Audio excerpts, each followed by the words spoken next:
What's up, y'all? My hair needs a doing, which I'm going to work on tonight. I have my Oxy Shred plus creatine monohydrate.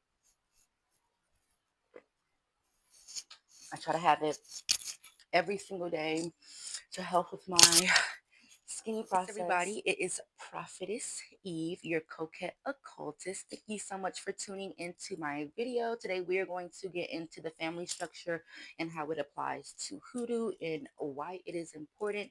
Please go ahead, like, comment, subscribe, and hit that notification bell so that you can see every time I post. Let's get in. Today we are going to be talking about the requirement of family in hoodoo. When speaking on hoodoo, I want to be very careful and intentful because I'm starting to realize like a lot of people are coming out with their own variation of what they believe hoodoo to be, and a lot of people are wrong. A lot of people are selling lies. A lot of people are selling dreams, and I don't like it.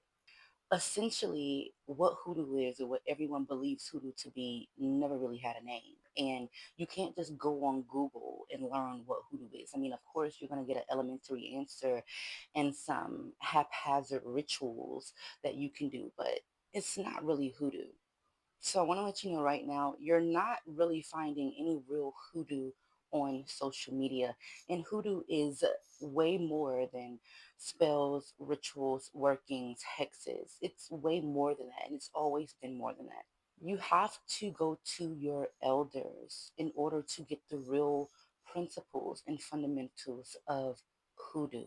Because regardless of what type of hoodoo you practice, the foundation of hoodoo still remains the same: protection, cleansing, healing, and veneration. And if your hoodoo doesn't look like that, love, it's not really hoodoo. Not only that, if your hoodoo does not include the black family, you might as well hang it up.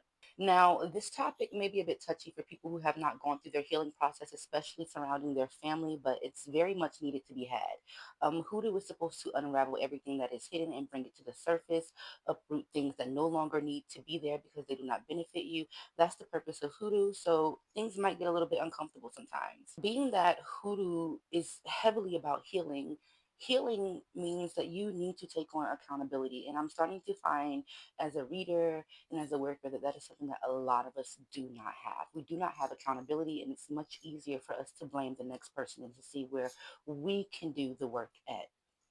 Because as a hoodoo, as a generational curse breaker, as an intercessor, especially for your family, you will find that you are taking on the accountability that your parents or your parents' parents should have taken on. And that's okay.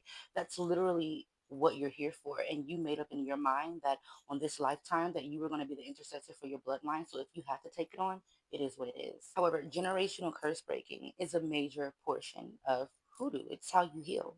Now, family is extremely important to hoodoo. It's important to the Black American culture. We have been destroyed in many ways than one, and it's starting to get to the point to where a lot of us is feeding into the spell that has been casted over the Black American household. Now, what is family? Family means kinship. It means offspring. It means clan. Now, in hoodoo, this refers to your bloodline, and the people that you are blood related to. Now, is it possible for you to venerate people who are not in your bloodline? Yes, but I would not recommend doing that, especially if you are a novice, you are a beginner, you're not used to working with ancestral spirits or spirits in general. I wouldn't necessarily working with that, because when you put someone on your altar as an ancestor, you are responsible not only interceding for them and venerating them, but the bloodline in which they come from. And if you have yet to do the work for your own bloodline, I wouldn't recommend doing it for someone else's.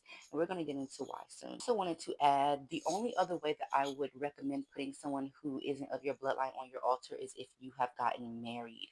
When you have married yourself into a bloodline, then it is okay. You are still responsible for interceding for that particular bloodline, but again, it's okay. So for the purposes of this video, we're going to be focusing specifically on bloodline relation. Now, again, the Black American family has been torn apart, not just physically, but spiritually. And unfortunately, a lot of us have fallen into, again, the spell, the gender wars, and we have literally made up our mind that we don't need each other in order for us to survive. Now, if you want to put it into layman's, yeah, we don't, because we're actually all able to survive on our own. No one really needs anybody. But spiritually, And culturally speaking, is that true? Absolutely not. We do need each other, black men, black women, and black children. We have like this weird illusion of independence that makes it seem as if family is no longer important. I mean, it's so crazy. I'm starting to see women who feel as if, being a mother is better than being a wife. And I can't find the logic, because a person who has issues with commitment has issues with commitment all around the board. Whether you're a mother, whether you're a wife, whether you're at a job, it doesn't matter. A person with commitment issues has commitment issues. It's the foundation of our strength and the key to making us whole again. Now, before the 1960s, where racism was the biggest issue, the Black American family was much more stable than it is now. We had more reasons to stick together and work things out as a unit. I mean, we had a greater force coming towards us. Like we had to work together. We had to stick together. We had to come up with plans and ideas on how we were going to be able to save ourselves again as a Black American family unit. Now, with things being more accessible, we're able to go out and buy whatever we want. We have social media. That's not the case, you guys. The Black family has completely been obliterated simply because things are more accessible. It's kind of like with religion. It was once upon a time where everyone needed God, everyone went to God, everyone prayed. But now, when things are more accessible, you can go and buy whatever you want. You don't have to pray about it no more. You can go into the store and just get whatever you want. You can get on social media and see whatever it is you want to see and just become it if that's what you want to do. Everybody is choosing to be their own God and not really finding need in the things that made us, i.e., the Black American family. However, throughout the first half of the 20th century, the large majority of Black American women were married before they had kids. Nowadays, most women who have kids say not everybody wants to be married. And I have my own hypothesis that women who say that have just made up in their mind that they are not wife material and they're good for nothing but being a baby mama. If that's you, hey, let that be you. What aided in the destruction of the Black American household? I'm going to tell you what. It's so many factors that came in as to why the Black American household has been completely destroyed. But one of the main factors is the unintended consequences of the women's liberation movement. Now, this isn't me saying that I'm against women's liberation and women's empowerment. What I am saying is that movement that the white women was pushing, because those white women were not allowed to work. They had to stay at home while their husbands went off and fought wars, and they utilized Black women to help push this movement. Black women, we've been working. We've been in the fields. We've been in the houses. We've been cooking. We've been at work for very minimal pay, if any. And what we did was we allowed these white women who were actually having issues with oppression amongst their men to come in and tell us that we were going through the same thing. And just keeping it up with you, a lot of Black women want to be accepted. I don't care if it's by Black men, white men, whoever. We will join any trend, any movement, just to say that we are a part of something instead of actually utilizing that energy for our own community. That's how it works. It's a part of the brainwashing. It's a part of the spell. It's just time that we understand that it's a spell and bring back the family unit. I want to say that every movement that's taking place in society is not conducive for every culture. However, with the rise of the women's liberation movement during that time, women were able to work in larger work fields, not just in the house. And a lot of those women were Black women. This was across racial lines that women were able to work. And it did a number on the family unit. Not to mention, during that time, Black women were viewed as less threatening than Black men. So it made them more employable in these white spaces. And as the Black woman began to gain better work options, the Black man didn't. He didn't get the opportunities that the Black woman had. And thus he turned to the streets, mass incarceration. There's always been something in effect, something at play to keep the Black American unit, the Black American family unit separated. It's always something there. It's always some kind of warfare there to keep us separated. Essentially, what we did as Black men and Black women was we created this kind of dependency, hidden in independence on the white man or the system. That's what we did. And we've allowed it to completely destroy our view of family or even the need or the importance of family. But you guys, I'm going to tell you exactly why family is important and why it's important in hoodoo and why you need to be open to even having a family. Now, healing your bloodline refers to coming to the conclusion of what your family's trauma is. identifying deep-rooted issues within your family and then making a conscious effort to remove it, to release it, to destroy it. But this has to be something that is intentional because a lot of generational curses can come in cycle. You might find a generational curse that you don't have to deal with, that your children might end up dealing with, but you never know if your children is going to deal with it because you don't deal with it. But that does not mean that you do not intercede and do the work to remove that specific generational curse because you don't want your children to deal with it. For example, it could involve obesity. Like say your family has a spirit of obesity that runs on them.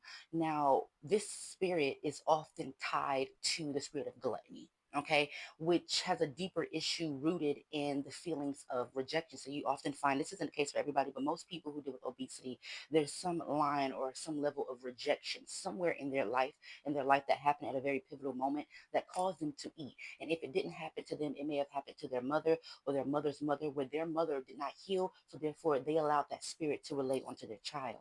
Now, in situations like this, you have to ask yourself, do you feel rejected? Have you ever been rejected? Where have you been rejected at? And if it wasn't you that has gone through the rejection, then you have to go to your family. You have to go to your elders and figure out exactly where this is coming from. 9 times out of 10, if your mother went through the rejection trauma, then she put you through some sort of rejection trauma as well. I mean, it's just how it happens. You know what I'm saying? It's a domino effect. Humans cannot, you can't get away from it. You know what I'm saying? That's why everything has to be intentional. You have to be very conscious every single time you move, every single day.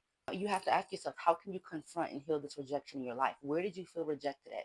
What happened? Why did it happen? And what can you do now to confront this issue and tell this spirit of rejection, I no longer want to deal with you because you are hindering my health.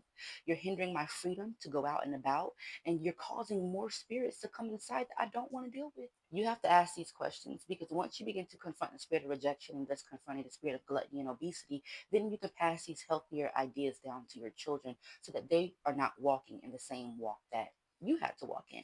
Yeah, you're going to have to put up a fight, but at least they don't have to. Okay? That's the role of a hoodoo. It's the role of an intercessor. You have to go through the process of releasing what it is that is hindering you, what it is that is hindering your bloodline, and allowing peace and positivity come in. But that causes a lot more, that comes from a place of a lot more like self-transmutation than anything. You can't be one of those people who's always trying to shift the blame. You have to figure out what you can do, regardless of if your grandmother did it and you never met her. Regardless of what, you have to figure out what you can do to heal your bloodline. You have to break free from destructive patterns. You have to tear up the image that you already have created for yourself, or that you've seen of yourself, even of your family. You have to be the black sheep. I know it sounds so cool. Everybody wants to be the black sheep of the family. Are you really the black sheep, or are you just saying something because it sounds good? What are you doing for your family? It can't just be for you. Everybody's on this solo, oh, just me, and yet your family's bloodline is still fucked up. Just because you decided to move away from your family and go somewhere else and get married, don't mean that those generational curses no longer exist. They do, sweetheart, and you're gonna have to address them whether you want to or not. At some point in your life, they will be addressed. Let's say someone in your family is struggling to keep a partner because somebody gonna put a spell on your great great grandmama because your great great grandmama decided to sleep with somebody man, and now that lady, that man lady, put a spell on your great great grandmama and said that her and nobody in her family is gonna be able to be with a man. Now here it is, everybody in your family is baby mamas, nobody's able to keep a man, don't nobody know why. But see, you have to understand, we now live in a world where we are allowing our trends, or these generational curses to intertwine with trends, because now it's a trend of, like I said before, oh, don't nobody need no man, don't nobody want no man, don't nobody need marriage, don't nobody want this. You are literally aiding and embedding the spirit of death over your family, and I'm going to explain to you why. If you don't believe in having kids, or you don't believe in starting a family, or you yourself can't find the importance of starting a family,